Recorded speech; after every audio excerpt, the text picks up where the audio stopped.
It does? It does involve right, your how old age. am I? Okay, let's do it quick.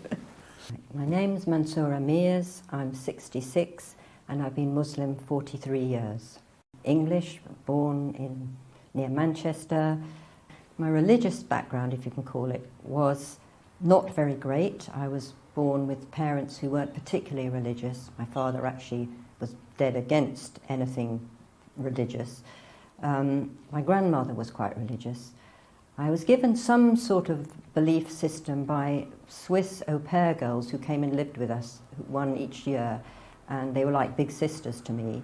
I only had brothers, and they gave me a way to pray to God.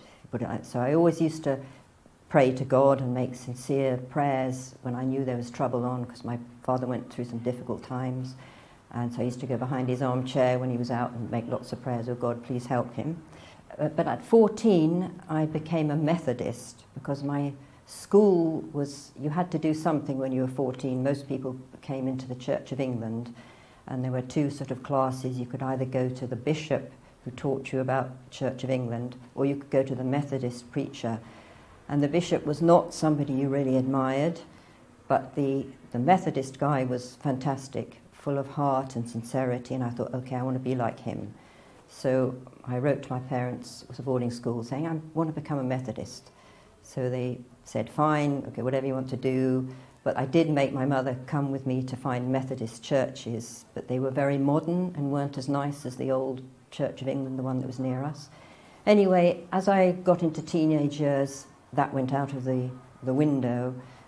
God was put on hold, if you like, and then I reached a point where I actually didn't know what anything was about, how to be in the world, what choices to make. It was the 60s, the 70s. Everything was wide open, but what's right, what's wrong, this was all an enigma to me, and it was quite disturbing, actually. So I did get quite depressed, thinking, okay, what is the way? What is the point of life? And until I met the Muslims, and then it rang a bell. Okay, there is a point, there is a plan, there is a God, and you can actually communicate with him, and you can have a way to live your life that's balanced. So the way in which I actually became a Muslim was partly through my husband, who was then my boyfriend, who always felt there was a way to live one's life. You just had to find it. So he used to go off to all kinds of people, gurus, pseudo-Sufis, anyone who might show him the way. And nothing made sense until he was given a book, which was set in the future, really, about how this particular person had become Muslim.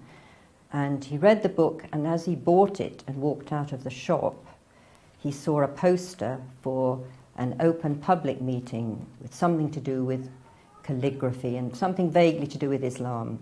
So he thought, okay, so he went to that. At the meeting, he met the author of the book.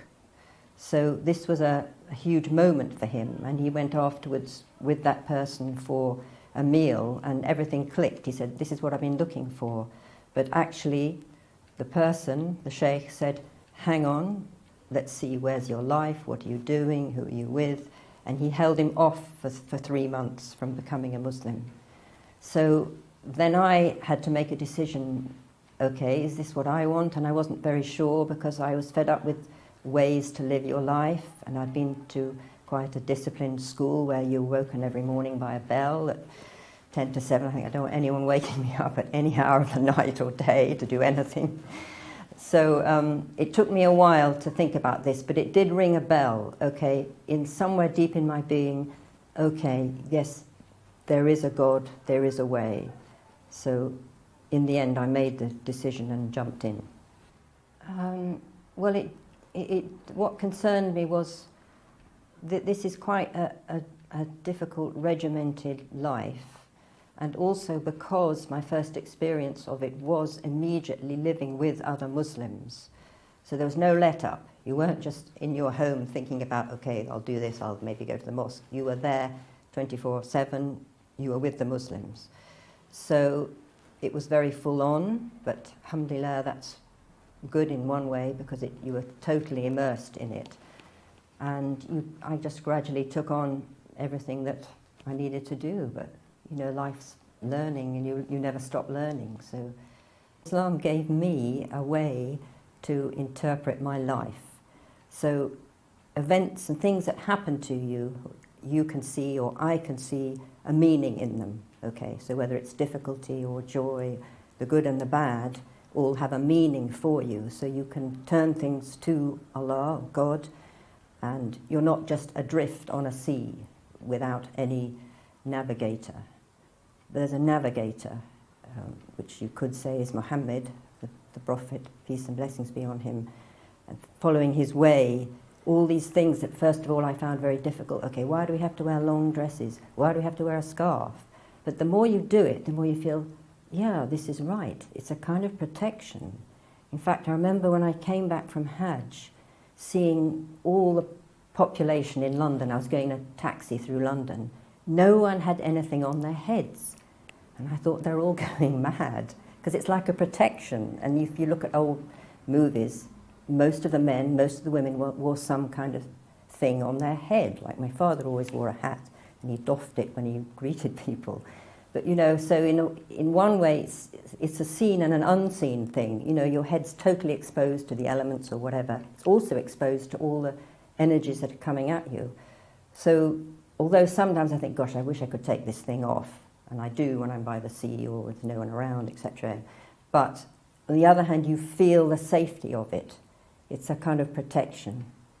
It was difficult with my parents after I became Muslim, because my father had lived in Egypt for 3 years in the war.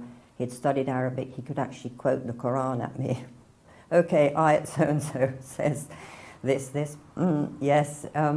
So he was initially thinking, okay, what are you doing? You're an educated British Muslim, you know, I mean British woman. Why are you taking this religion of these foreigners who are a bit backward, etc. Although he had good friends in the Egyptian army, he probably still thought it was a backward religion. In fact, one of these Egyptian generals said to him, Islam, very good religion, but for the country people, not for the city. So that's 1940 in Egypt. So I think it took a long time for my parents to see, okay, there's actually something all right about this. She seems fairly okay.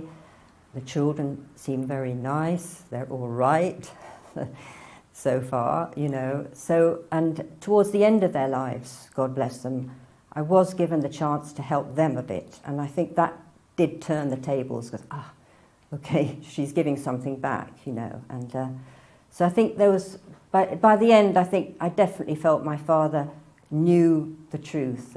And the same with my mother. So with other people, though, with friends, I've still got connections with people who knew me when I became Muslim, and I still think they might become Muslim. It's a long time, but you never know.